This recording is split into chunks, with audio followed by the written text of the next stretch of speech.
Um, what I really like to talk about is the passport that you've just uh, got for your daughter, without the need of bowing down to government. Can you talk to me a little bit about that, please? Yeah, so we submitted a passport application first time round when she was probably 8 or 9 months old. And that one went on for a year and a half before it finally got rejected. Well, there was a lot of to and fro conversations, and we learned a lot in that about what to do and what not to do. So then we submitted a second application, probably 6 months ago now, roughly. Um, We'd always committed prior to this to not doing a statutory declaration, which is pretty much the only evidence they accept if you don't have a birth certificate. Um, but this time round, we did end up doing a statutory declaration, but we put a lot of terms and conditions within that statutory declaration that stated things that were really important both for her freedom and her status, and separating the living being from the person that may or may not have been created, but also for ourselves. So we used it as a vehicle to put something on the system that would log where we stand in terms of digital ID and the relationship between us and our persons. And a few quite interesting things unfolded after that. We sent this statutory declaration in, which also stated we were not her parents, because again, parents is a statutory, Legalese. yeah, underneath the person. And I think probably fairly innocently and perhaps understandably in the eyes of some unwitting passport office agent, that rang alarm bells and we got a call from social services. But there was a really curious unfolding in that call because social services rang under the guise of a welfare check, but they didn't ask any welfare questions relating to our daughter. They only asked again and again in various ways, and at first very subtly, but as it went on, very obviously, would I accept parental responsibility? And would I agree that I was a parent, which I did not do on the phone. They're constantly just trying to get you to commit joinder. Yes, absolutely. So I just repeated that I was her mother, that I had responsibilities as her mother, but I just said I don't understand the word parent. If you're going to want me to agree to be a legal category, then I'm going to need a very big contract that explains exactly what I'm agreeing to. And eventually they did drop it. They tried to get me to say that Jason was a parent as well, and that he wouldn't be recognised with any rights if that without in the absence of a birth certificate, which is obviously not true. Mm. Um, but yeah, that phone call was dropped eventually. They went back with saying there was no well-being concerns, despite having not asked any well-being questions. And the application proceeded.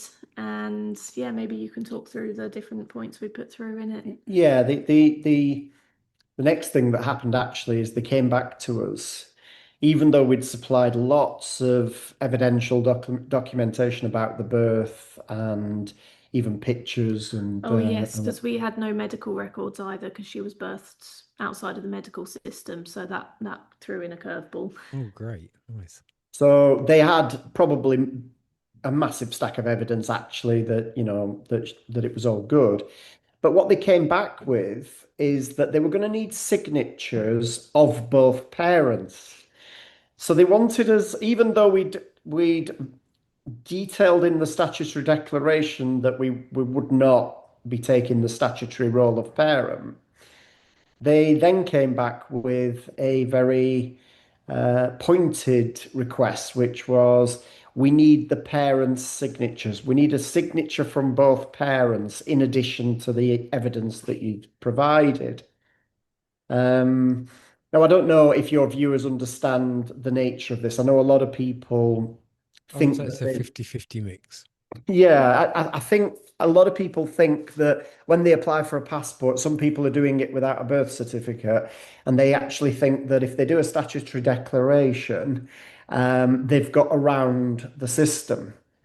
So, just so that you can understand, when you do the statutory declaration, the default position would be that that would replace the birth certificate. So, essentially, they will create a person based on the statutory declaration instead of the birth certificate. So, all you would be doing is you would have gone through the pain of not getting your birth certificate. And then when you apply for a passport with a statutory declaration, that would trigger the creation of the same thing that you were trying to avoid with the birth certificate. So it's quite a nuanced legal framework that you need to understand when you do it. Mm. So we were very clear we didn't want them to create a person. And if they did create a person, we wanted to establish the position of the person as having had, as her person would have no agent and it would have no beneficial interest, meaning it would be a bare trustee in our private trust. So we stated all of this in the statutory declaration, and we stated our own position within that trust. So our persons are bare trustees, the living beings are beneficiaries, and we've had that trust established for a while. And they accepted the nature of the statutory declaration, but then wanted us to sign as parents. So obviously they were trying to circumvent the whole statutory declaration by coming back and aiming for signatures from both parents. So when they did that, we wrote them a very detailed law proposition back from the trust. All of our communication from the very beginning of the application to the end was from our private trust. So we never wrote as parents and we never wrote as anything other than trustees in fiduciary capacity for the trust. And we were establishing that any person created would be governed by the trust. It would not have our daughter as an agent, and our own persons were detailed as bare trustees. And we stated clearly that we wanted it placed on record that we were not agents for those persons and that they were held as bare trustees within the private express trust. So that's a very powerful statutory Mm. declaration because our aim was to put it into a government department where it could be centralized for the digital ID records and where it would have to be logged and on file. So in theory, if you got a digital ID, you would you would get scanned and that record would be the record that comes back, which means that you don't need to establish your lawful position in any other way, having done Okay. that.